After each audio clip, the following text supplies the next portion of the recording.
I don't want to say anything. I should, because some of y'all need to know before you get in there. I wish I could help you right now, but I can't do it. You're on your own. But just be warned, it ain't what you're thinking, okay?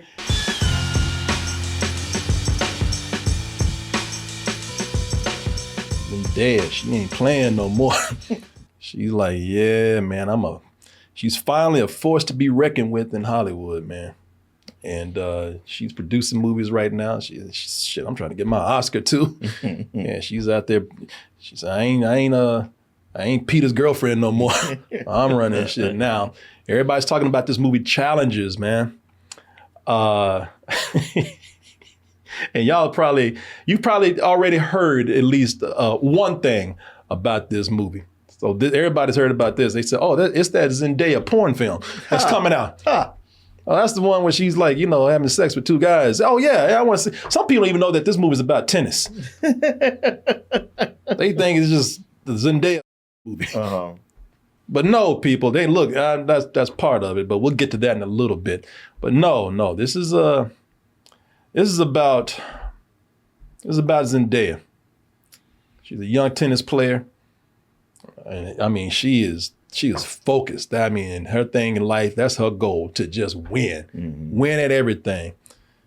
Win at everything, including and listen, she is such a competitor that when she's not competing on things, she loves turning people against each other. Right. These two Nimrods right here. I don't want to turn you guys against each other. Yeah. While I turn you against each other. Yeah. So you got these two players here, these two goofballs, Art and Patrick. And Art and Patrick, man, they're not too shabby themselves at tennis, but they usually are better when they're working together. Mm-hmm.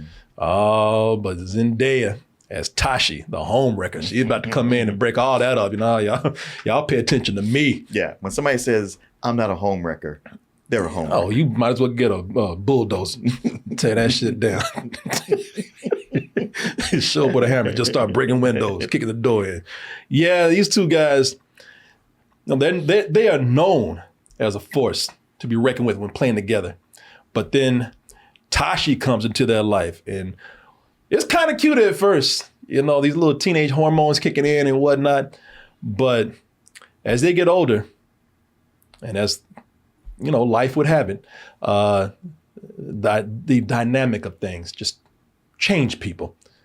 Tashi ends up marrying Art, trying to make him, he's not the greatest tennis player in the world, but she says, God damn it, he will be. You're right. When I'm done with him. She marries him since she can't play anymore, and she's hoping to make him a champion instead of the mediocre ass person he is right now.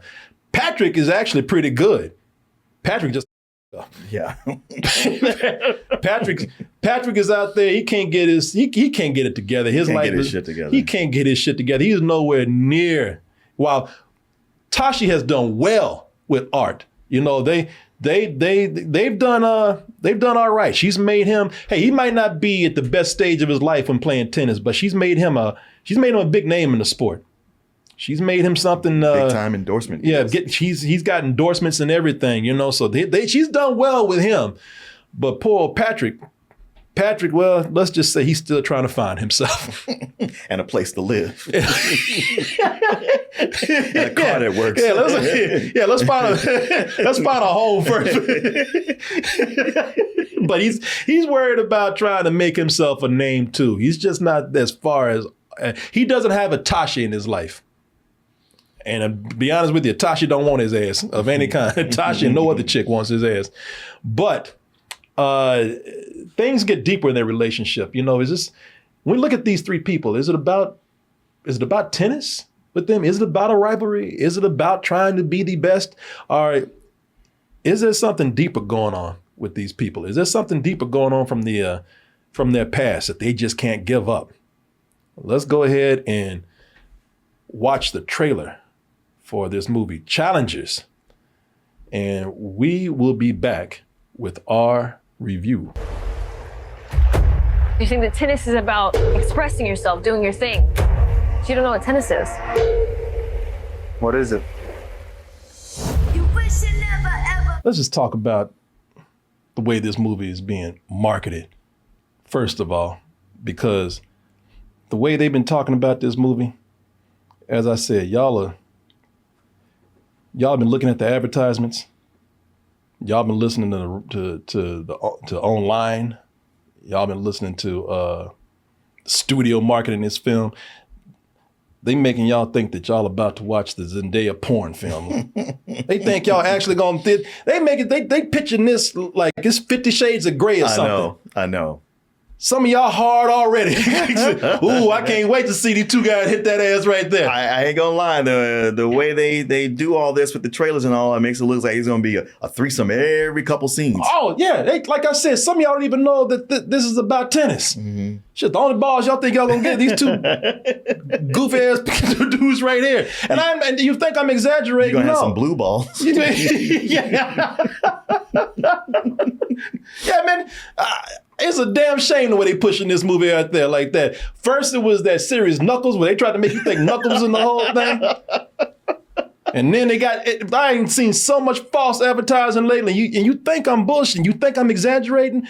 Look, when they found out that everybody was dicks were all hard waiting on this movie, and everybody thought they were going to see the Zendaya porn flick, boy, they switched their advertising. Or let me just say, they didn't switch. They amped it up. You know, in this trailer right here, you hardly ever see them playing any kind of games. But boy, they ready to talk up that sex in there. This Friday, one of the sexiest movies ever made. You gotta be kidding me. Arrives. You thought I was playing? You gotta be kidding me. Martin, I'm gonna play this one more time so you get. Let me tell y'all something. They are with you, okay? Wow. All right, they messing with you. Y'all think I'm playing. One more time. This Friday, one of the sexiest movies ever made arrives. There is no sex in this movie, okay? I can't believe they didn't say comes. C-U-M-S. This movie comes Friday, and so will you. Ain't no sex in this movie. Mm-mm. Well, okay, there's maybe just a little bit, but not the kind of sex you think is in there. People, if you were going into this movie, and I don't blame you at this point. At first, I was about to blame you. I said, that's on you now. Because all you saw was this little clip right here, and your dick got hard. You didn't see nothing else. No, it's not your fault. It ain't your fault. God bless your heart. It ain't your fault. The studio did this to you. If y'all think y'all were going in here, see these two dudes run a train on their head right here. If y'all thought that this is what was going to happen, then you better stay at home and watch porn. You better watch a deep fake of this shit or something, because that is not what's happening here. And for those of you who thought, well, shit, maybe okay, I know I wasn't gonna see no porn right here, but maybe I get a little bit of ass or titty or something right here. Boy, nothing works in your favor. You ain't seeing none of that. Zendaya at this point in her career, you think she gonna strip down and get naked like that? But it's gonna be a good threesome between the three of them, right? Yeah.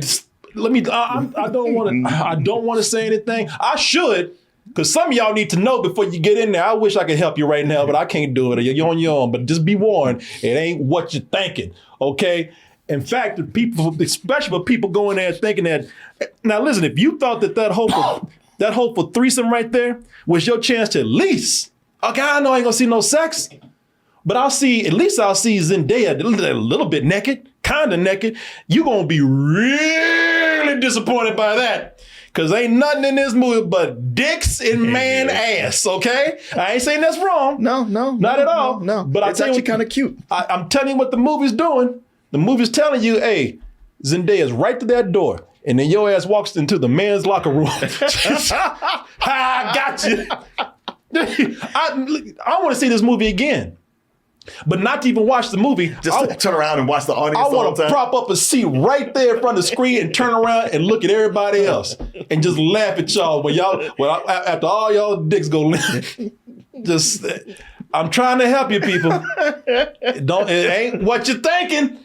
Okay? I'm just letting you know. Now that we got the horn dogs out the way, now that we got the lies out the way, okay? For those who are coming to see, no pun intended right there. You put that in my head.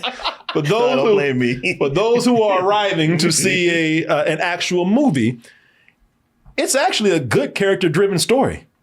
I don't know how Martin feels about this, but you saw this, right? Of course. Okay, so because I thought, all this is based on themes of competitiveness. And it seems like innocent enough with the girl, and then it weaves itself. It is really more about tennis and maybe a few other things that these people are repressing with each other. And like I tell you, this rivalry starts. It starts out cute enough. It starts out with Tashi making these guys compete for her number, for her attention. It starts out with her already, showcasing her competitive edge and throwing that on other people. You both want my number. Very much so, yeah. Yeah. Okay, well, I'm not a homewrecker. We don't live together. It's an open relationship. Also, Patrick has a I girlfriend. do not. Hey, come hang out with us later. That's how I knew they weren't gonna be friends. He just, he threw him under the bus right there. Hey, man, he's interested in her too. He sure is. So you up at the hotel in Flushing, right? We're in room 206. Want me to come tuck you in? No, we have beer. Okay. From that point on, you saw her go to the hotel room and whatnot. But it's and like I said, don't expect no when you go up in there. But it's a rivalry that never ends, man. And eventually, it's beyond friendships and attraction. It gets in the way. Tennis. It gets to a point where tennis starts to come between them. Mm-hmm. And tennis is it's funny because tennis is used it's weaponized in the movie. It's used as a way to show current and past aggressions with these characters. It's used as sort of a metaphor for who these characters truly are and probably still haven't come to grips with. Mm-hmm. I like that. And I'll tell you why in a little bit, because I think it's some of my favorite kind of storytelling where a lot of things are not put out there directly to the audience. It's left for you to figure out. But, what did you think, man? Well, it's once you get past this is the sexiest movie that's actually not very sexy at all. I love the themes. Mm-hmm. Do love the themes, especially, when you're done and you kind of think about it. I think it's shot really well, especially when you get to the tennis stuff. Very creative, and I like the actors. Wasn't really feeling the movie though. Really? The characters left me wanting. They felt thin to me. I wasn't compelled. I wasn't drawn in by them. I always felt a distance to them, watching them go through things. And another thing that put me off was the needless jumping back and forth in time. So often with those flashbacks, I was like, man, I feel like it's more straightforward. And while I was liking it at first, by the second half, it felt very soap opera-ish to me, the tale with them. And there was a point I laughed out loud at something I wasn't supposed to laugh at. And what it was, we going back to flashbacks when they were young, but there's a point watching them where Josh O'Connor's character, Patrick, and when he's talking about what he's saying like, oh yeah, well, this isn't like back when we were 18. And it made me snap and go, wait, y'all supposed to be 18 in those scenes when you looked 35? So, you know what? Yeah, I guess we're on the opposite end of this. Yeah. Yeah, and again, because I see a lot of what you're saying, because that jumping back and forth, that's something I'm not usually a fan of, especially, jumping back and forth. It's out of, this the jumping around time. There's a lot of flashbacks. That's one of the problems that I had with another movie that we talked about recently. I forgot what it was, but they did a lot of flashbacks, and I criticized the movie for that. I mean, I like it when you go back to a flashback and it reveals something. But a lot of times this was happening, I was like, it wasn't really a reveal worth this. Yeah, what that see, I'm the opposite. I was thinking like y'all still like kids when y'all supposed to be men, because right they there were acting like kids, but I was like, look at the two of them, especially Josh O'Connor is like, that's supposed to be 18. Yeah, I don't maybe because they're so skinny or whatever. I bought that they were like 18 and 19 like years Mike's face, old. I can kind of go with it because he looks more kiddish and they have him with a fluffier hair. But with Josh O'Connor, I was like, I never buy you at 18. Yeah, that didn't bother me. Like it's not just me like harping on it because like Yeah. you look too old to be 18. But it's like when the actors are young and the characters are young, it explains why they have immature behavior. At least, you know, on a visceral level for me. Yeah. Whereas I'm seeing them just emotionally, my brain is going like, "You too goddamn old to be acting like this." Yeah. I don't know. That didn't bother me. But I mean, she always looks 18. Oh yeah, she does.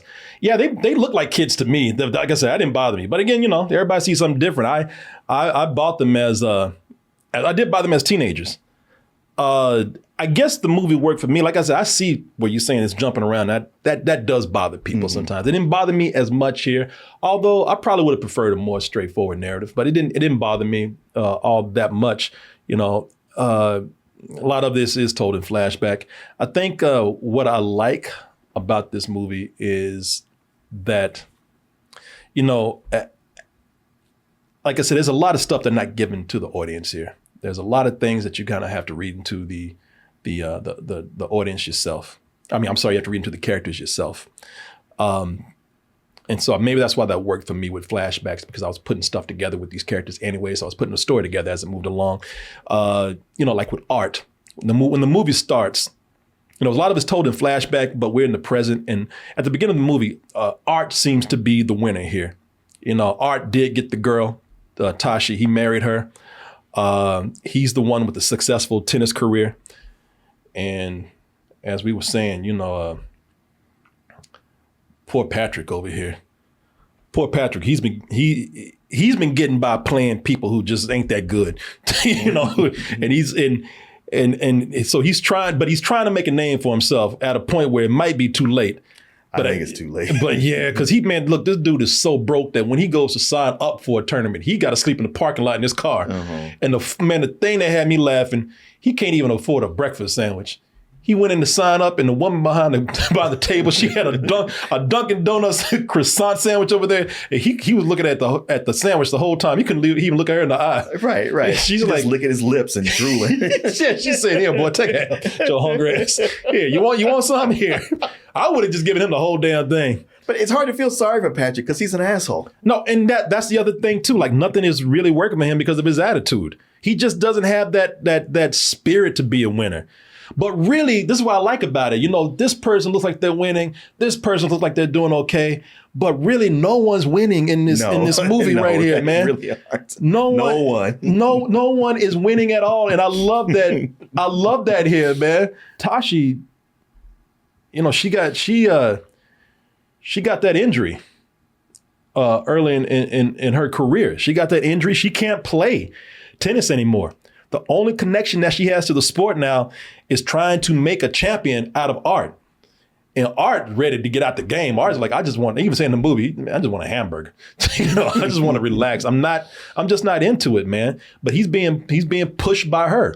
And the reason why he's being pushed by her is because if she can't play, then she's got to apply that competitive spirit somewhere.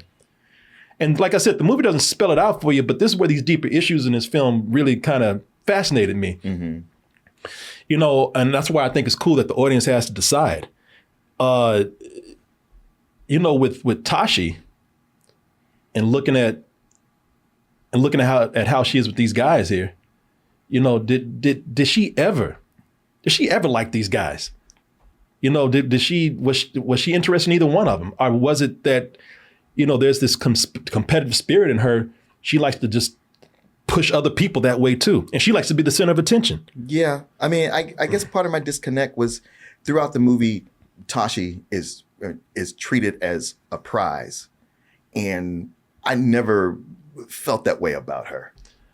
I don't think she's meant to be seen as a prize. I think she's meant to be seen as a manipulator. You know, from the very beginning. Well, toward the end, you get that, but along the way, before that, it didn't seem so much. I got that at the beginning. Mm-hmm. That right there is manipulation. Oh, totally. So what they're doing is they're giving you a glimpse of how she is. With, you know, that's a early insight into her character. Right. Where she's a manipulator. She likes attention. She's so competitive. She likes making other people compete, and she likes to be in control as she is on the court. I mean, because she loves crushing people on the court. So when I see that, I think like, you know, and they show you, man, she's devious. I mean, I would almost look at it like she's the villain of this film. Yeah, you know, because the thing is she, you know, now when I look at her and say she's manipulating these guys, now I look at her with Art. You know, did she ever really love Art? You know, she married this guy. Did she marry this guy for a couple of reasons? Did she marry him, one, because that was her, you know, that was her meal ticket. She can't play anymore. Mm. And she said before, all I can do is hit a ball, you know, and play with y'all balls. But you know, I can't do anything else. Now she has to marry this guy in order to like keep her, you know, just her livelihood. Mm-hmm. She has to marry this guy who likes her, that she already knows loves her. But if she really wants to continue the money to come in, she has to make him a champion. Right. When this guy really doesn't want to do it. Tell me it doesn't matter. Tell me it doesn't matter if I win tomorrow. No. You know, it's almost like I feel bad for Art because Art is being kept prisoner by this girl right here, man. Yeah, it's like, Art, just tell her off. Yeah, I know, man. Mean, they got kids, which she doesn't seem to really acknowledge. She's got a daughter. That's another thing. It's like she's so focused on Art that the daughter seems to be not getting the proper attention from her. You know, so and why did this rivalry even last this long? And they show in the movie she's kind of floating between these guys, and she just loves manipulating people. You know, I also I'm looking at the character of Patrick. You know, Patrick is trying to is he trying to get with Tashi at one point? Is this rivalry still causing him to come in and get one over on Patrick so he can get with Tashi, or you know, is he just using her like she's using Art? I want you to be my coach. What do you think? How dare you? Jesus Christ. Also, this is a scene, people are like, damn, he looks old in that scene. That's because he is older in that scene. You know, this is the point where he is 30-something years old. You know, there's so many reasons why these people might be behaving the way they are. And they don't, and like I said, they don't spell it out for you. You know, and it's all coming down to these tennis matches that they're doing. But also, is it because is Patrick and Art still trying to get at each other for this girl right here? Oh shit, sorry. Are they still trying to get with Tashi over here, and that's where that rivalry's coming from? Or is there something deeper going on with them? Like, 'cause I'm not going to say, maybe there's some sexual orientation stuff that's happening with them, and they're just really frustrated and trying to figure out a way to get that out. And you know, then tennis is the only way to keep that going. I actually, eating dicks. I really just love those things right there that they're doing, and it plays well with the theme of a tennis match, because I'm looking around like, who's doing what now? You know, damn, who's crossing who now? What does this person mean? I'm like you, man. I think the production is great on this. I think the cinematography is really nice in certain parts. Cinematography is very nice, and the editing is excellent when they have those scenes of the tennis ball, the ball itself being knocked back and forth, right, between everybody. And there's a score in here by Trent Reznor and Atticus Ross. And if y'all know who they are, you've heard their music. If you've heard their music before, it's what you expect from them. It's the usual very synth-heavy EDM stuff that they do. I liked it mostly, but there were times when it was a little annoying. Well, it comes in sometimes where it's just when there's nothing going on and it's all fast-paced and they're just walking. But then there's times when especially near the end, when there's a very heated tennis match going on, and it fits very well there. And it goes well with the pace of that part of the film. Yeah, again, I understand what you're saying, because I was even looking at this and I had to think about this, man. Because I don't think I was that crazy about it when I walked out. Yeah. And I think I felt more like you, but then I started thinking about these characters more, and I started just kind of having fun, trying to find out the different motivations between these characters. And it just made me like it more, man. It's not like I'm completely against going back and forth in time, but it works for me when you're thinking one thing and it shows you a flashback and you go like, oh, and that wasn't happening with these. There was a lot of that, like, okay, that happened. I don't see why you couldn't have just told that in a straight line. Yeah. No, I get that too. It's like it's done just to manufacture a sense of drama that wasn't really there. And like I said, with the second half, I couldn't like you bring up a lot of great things about it, but I still had that soap opera feeling between them Yeah. Now, And it very much is kind of a soap opera in a way. Yeah, you Yeah. know, it's a love triangle. Yes. I will say that the end is jarring, but I did like it. The very last shot. Oh yeah. Because I was like, okay, this is something that makes you think about this whole thing. Like, Oh, yeah. like nothing else made me stop and think about the whole thing like that very end. Yeah, no, I know what you're talking about, and I like that too. Well, let me ask you this before we wrap up. What did you think of the performances? So you got Mike Faced, Zendaya, Yeah. and who plays Patrick? Josh O'Connor. Yeah. What did you think of their performances? I like the performances across the board. However, I do think I feel bad. I mean, at least I don't like that Mike Face's character as Art has to be so subdued. Because after seeing him in West Side Story, where I thought he was the best, like he was the life of that movie. Yeah, I did too. And so this is such a non-dynamic character. I was like, he could do so much. Like if he had been cast as Patrick, he could have just as well, carried that. So, that kind of disappointed me because he plays kind of his role. He's not a non-character, but he's almost a character type. Well, yeah, he's the one that wants to quit. He's the one that's just tired. Yeah, he's tired. He's the nice guy. He has to take it on the chin and always play second fiddle. Boy, somebody said it. He needs to play young Frank Sinatra. Oh. Yeah, not Leonardo DiCaprio. Yeah. He would be excellent. He would. You're right. But performances otherwise, I thought were good. Yeah, I really thought. Except for like Zendaya's not bad. Yeah, but she has a tendency to play these characters that are always a little too cool for school and aloof. A little bitchy too. Yeah. I was like, I like to see her be vulnerable. She's only vulnerable when she has that injury, and even then, she's just angry. Like, yeah. Well, she produces, and the nature of her character is to be controlling and everything. So I see what you're saying, but yeah, it called her to be that here. I like the performances here. Like I said, for all the little subtleties that these characters had, that these actors, the hints of things that they had to give out, about their characters without revealing too much, I thought was really good. Yeah. So, what would you rate this, man? It's a rental for me. Okay. This is a movie like I don't tell anybody like, man, that movie's bad. I was like, it just didn't work for me like it might for most people. Yeah, I hear you. This is one we part ways, my friend. We are different. No, it's cool. Because I did like it better than you. I'm giving this a low full price, and I think I'm not just going full price or high full price because I do think that it was unnecessary to jump around that much. Also, I don't think the movie needed to be as long as it was. No, it was very long for what this story is. Yeah, I don't think it needed to be as long at all, especially the way this movie picked up the pace at the end. I wish they kind of did that sooner than later.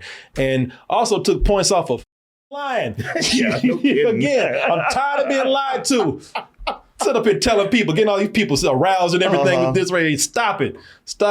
But yeah, I give it a low full price. I enjoyed it after thinking about it a lot. And it probably would have been a mid to high matinee when I came at the theater, but so it is something I did have to think about once I left. So think about that if you do decide to see it.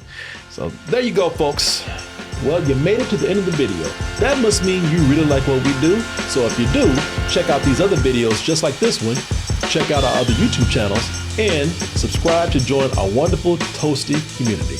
And as always, stay toasty.